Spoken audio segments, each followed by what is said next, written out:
Hello, class. Welcome to Unit 6.3, Social and Moral Development. Oh, yeah! All right, class, we're going to begin our discussion with social development, and before we move on to Lawrence Kohlberg's stage theory on moral development.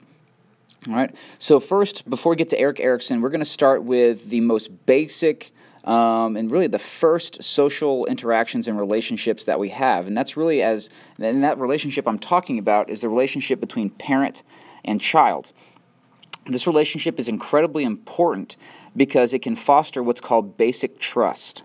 If a child develops basic trust with their parent, then they typically have they're more trusting of the world. They feel that the world is more predictable, and they feel more comfortable exploring and engaging and interacting in the environment and people around them. All right. So how do you develop basic trust? If a baby is crying, or if a baby is wanting some attention, or if the baby is hungry and needs food, if the baby is just needing something, whatever it is, as a parent, if you provide consistent relief for that baby in distress, that baby will begin feeling comfortable with you. That baby will begin to see you as someone who relieves their distress, and because of that, they'll develop a sense of basic trust with you. All right, and because of that, they will have more of a positive social development into adolescence and then into adulthood. So, continuing our discussion from the previous slide. Because infants are 100% reliant on their caregivers for survival, as long as the caregivers are responsible and trustworthy for the infants will then develop a strong attachment to their caregivers thanks to basic trust. Attachment, this is an emotional connection with another person, in this case between the child and the caregiver, whether it's the biological parents, adoptive parents, grandparents, whoever the caregiver is, it doesn't matter as long as they provide consistent and responsible relief for the child. The infants demonstrate their attachments to their caregivers by displaying signs of distress during periods of time of separation from the caregiver. So let's explore the different types of attachment. But before we can explore the different types of attachments, let's first discuss the four main parenting styles, and then the levels of attachment that each parenting style can develop in the relationship between a child and caregiver. So the first parenting style is going to be that of the permissive parent. This is the parenting style that lacks discipline and dismisses long-term happiness of the child and overemphasizes short-term happiness. The child will often become spoiled in this instance. So, for example, if a child runs up to the mom and says, "Hey, Mom, can I have some ice cream?" And the mom is like, "Yeah, sure, do whatever you want, I don't care." That's the permissive parent. Another parent is the hands-off parent. This is the parent that allows their child to learn through experience. So this is the parent that would throw their child in a swimming pool to learn how to swim, or this is the parent that will allow the child to touch the hot stove to learn from that experience.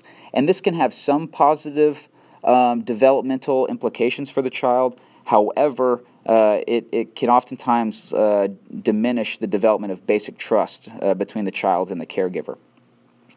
The authoritarian parenting style is where the parent is essentially a dictator who rules with absolute power.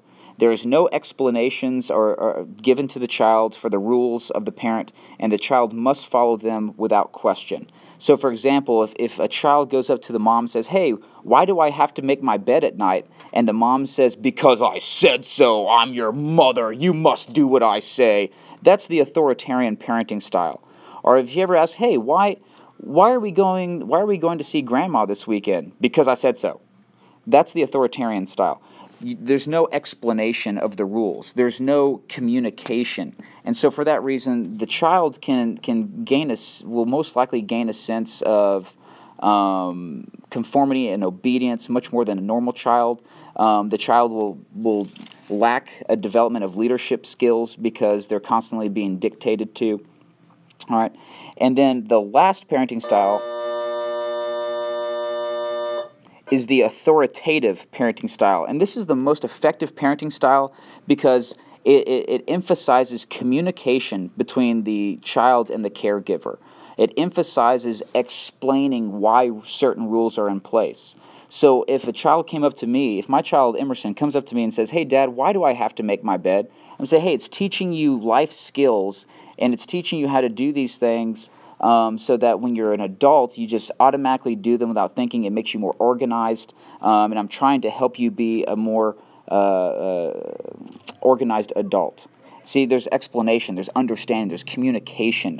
And by communicating that, I'm showing to my child that, hey, I care about you. I want the best for you. And that's why I'm doing this. And so that develops a higher sense of basic trust between the caregiver and the child. Okay, so there are 3 levels of attachment that the previous 4 parenting styles can foster in a relationship between a child and caregiver. And the 3 parenting styles are as follows. They are the 3 levels of attachment are secure attachment, ambivalent attachment, and avoidant attachment. All right. So let's go through some situations and scenarios here, and let's talk about the characteristics or behaviors that a child will display in these situations. So let's say there's separation anxiety. Let's say a mother puts down her child or baby and walks away. For a child with secure attachment, they will show some signs of distress when the mother leaves. However, there will not be too much distress because the child is trusting that the mother will return if he's in distress. For ambivalent attachment, the infant will show signs of intense distress when the mother leaves because there is no sense of trust in that relationship. The child is freaking out because he does not trust that the mother will return. And then avoidant attachment, this is where the parent is so hands-off, the parent is so permissive that the child, not only does the child lack trust, but the child lacks any type of relationship. So if the mother leaves a child alone, for avoidant attachment, the infant will show no sign of distress when the mother leaves because who cares? According to the infant. You know, this woman never helps me when I'm in distress, so why should I be freaking out when she just leaves? So who cares? All right. So that's the kind of mentality, that's the kind of relationship that can be fostered depending on the parenting style. So secure attachment is more indicative of the authoritative style, whereas ambivalent attachment can be more indicative of the authoritarian style. And then the avoidant attachment is more indicative of the hands-off or permissive style. All right, so why don't you pause the video real quick and then quickly analyze over the remaining situations and their corresponding child behaviors. And then we'll continue on. All right, so what is stranger anxiety then? Stranger anxiety is the fear of strangers that infants commonly display. All right, stranger anxiety is a great sign that your child has developed object permanence, if you remember that from 6.2 cognitive development. The reason it displays object permanence or the development of it is that a stranger is new to a child, whereas a parent is more familiar. Because the child remembers the parent, even though they might not be in the presence of the parent, they will show signs of anxiety and distress when in the presence of a stranger. All right. This begins around 8 months of age, about the same time that object permanence begins to develop. Another form of attachment was researched by a psychologist by the name of Harlow. And he did an experiment using surrogate monkey mothers. A surrogate mother is a mother who's not really the biological mother of the monkey, but is just like the placeholder, if you will. So in this experiment, what Harlow did is he took a monkey, a baby monkey, which you see here. He took the monkey away from his biological mother, and he introduced him to 2 possible surrogate mothers. One surrogate mother was a wire mesh surrogate that actually had a milk spout so the monkey could drink for sustenance. And then there was a second surrogate monkey mother who was covered in cloth, which made the monkey feel more comfortable, but however did not provide milk. So the cloth monkey surrogate did not provide sustenance.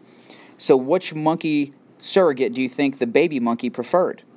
The one that provided sustenance, which we need to sustain life, or the one that provided comfort? The surrogate mother that was more comforting, that was more nurturing, that was the preferred mother by the baby monkey. So this experiment shows us that nurturing, the relationship that develops between a child and a caregiver, is much more important than the most basic life-sustaining needs that we have, like food, water. This shows us that nurturing is just as important as sustenance. All right, we mentioned this in the Genie video, but another thing that can help lead to attachment is the critical period. The critical period is an optimal period shortly after birth when an organism's exposure to certain stimuli or experiences produces proper development. Genie, if you remember from the Nature Nurture video, missed out on invaluable experiences during her critical period, which led to diminished development for the rest of her life, which we saw in our case study of her. Critical period, it's important because it develops familiarity and it develops contact. This is why the critical period is so important for the development of basic trust in relationships and for also the development of language, as we learned in the Nature versus Nurture unit. An extreme example of the critical period is imprinting, which we see here in this picture. It's the process by which certain animals form attachments during a critical period very early in life. So like right at birth, ducklings will see their mother duck and immediately associate her as their parent and will begin following her everywhere. It's that immediate attachment called imprinting. Human beings do not have this because it takes us at least about 8 months to develop object permanence. So when our parent sees us, or when we see the parents and they leave, they no longer exist. So it takes us a while to realize that, hey, our parent is still around even though we don't see them in our direct vicinity. All right, so if any early caregiver provides a nurturing, trusting, and loving environment, basic trust will develop within the child. According to Erikson, a sense that the world is predictable and trustworthy. It's said to be formed during infancy by appropriate experiences with responsible caregivers. So, in other words, the best parenting style for the development of basic trust is the authoritative style. Children earlier on begin to develop probably into pre-adolescence. So we're talking about 8 to 12 years of age. Children will begin to develop a sense of self-concept, and this is a sense of one's identity and personal worth. This is self-esteem, essentially. How do you feel about your value on the planet? How do you feel you contribute to your community and your society as a whole? Children begin to develop the sense and how they fit in with their community. All right, this is Erikson's social development stage theory. I recommend you pause the video and go ahead and quickly analyze this chart and memorize all the different conflict stages. It's important to note that Erikson was a European Jew. He's actually a German Jew who was raised in Germany leading up to World War II. And his mother was not Jewish. She was actually German. So Erikson was blonde-haired, blue-eyed. And so when he went to the synagogue, he was picked on by his Jewish friends for looking German. And then when he went to school, he was picked on by his German friends for being Jewish. So this explains why a lot of his stages in his theory are called conflict theories, conflict stages. Always autonomy versus shame and doubt, or initiative versus guilt, something versus something else. So according to Erikson, we either develop one sense of belonging or another, okay? It's social development, how we fit into the social structure, and how that leads us to develop a... So in order to further illustrate this point, it's almost like a stepping stone, starting with the very first stage of Erikson's theory. We have trust versus mistrust, and then that leads to autonomy versus shame and doubt, and then next to initiative and guilt, and then to industry versus inferiority, identity versus role confusion, into intimacy versus isolation, then generativity into stagnation, and then finally in our late adulthood, we either develop integrity or we develop despair. And the reason that is because later, as older adults, when we're in our late 60s, 70s, 80s, what we typically do as older adults, we reflect on our life. And if we developed meaningful relationships and we got the job that we wanted and we were able to accomplish a lot of things in life that we wanted to accomplish, then we're likely to develop a sense of integrity, that our life had meaning. Now, if we look back and we didn't accomplish the things we wanted to accomplish and we didn't form meaningful relationships the way we wanted to, then we'll develop not a sense of integrity, but we'll develop more of a sense of despair, that our life was not as meaningful as it could have been. And that's pretty much the principle behind all these many different conflict theories. And this can impact our sense of identity, which is one's sense of self. According to Erikson, the adolescent's task is to solidify a sense of self by testing and integrating various roles. These roles here, for example. And as the child develops into pre-adolescence, into adolescence, and then to adult, and then older adulthood, the child's sense of identity is constantly shaped and molded by the level of social interaction that they reach, whether it's integrity versus despair or trust versus mistrust. That all those levels contribute to your sense of identity. So if you develop mistrust and then develop despair, you're going to have a very low sense of self, as opposed to developing a sense of integrity where you feel like your life had value and meaning. The social clock. This is a concept that refers to the culturally preferred timing of social events, such as marriage, parenthood, and retirement. For example, if a teenager in high school gets pregnant, that's usually frowned upon. Or if, like some children, there's cases like in certain states in the South where 14-year-old, 15-year-olds are marrying 30, 40-year-olds. And that's not our cultural norm according to our social clock. According to our social clock, all teenagers should graduate high school around the age of 18, and then they go to college or some other vocational training, and then they get a job, then they get married, then they have kids, and then they save up for retirement. And those are all the culturally preferred timing of social events. That is the social clock. All right, and this is going to lead us to our last theory of development. This is our development of moral, a sense of morality. And this was developed by a man named Lawrence Kohlberg. And according to Lawrence Kohlberg, there are 3 levels of morality.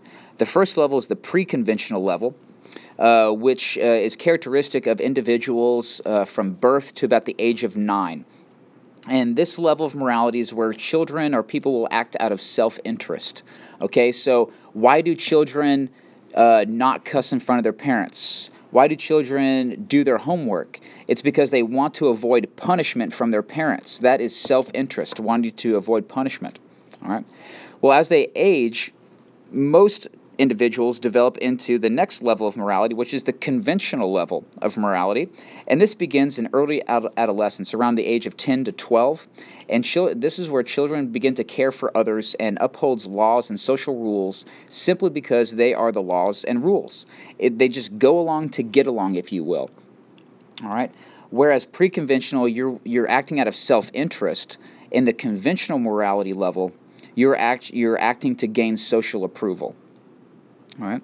And then the post-conventional level of morality that very, very few people reach, according to Kohlberg. The vast majority of people today are in the conventional level.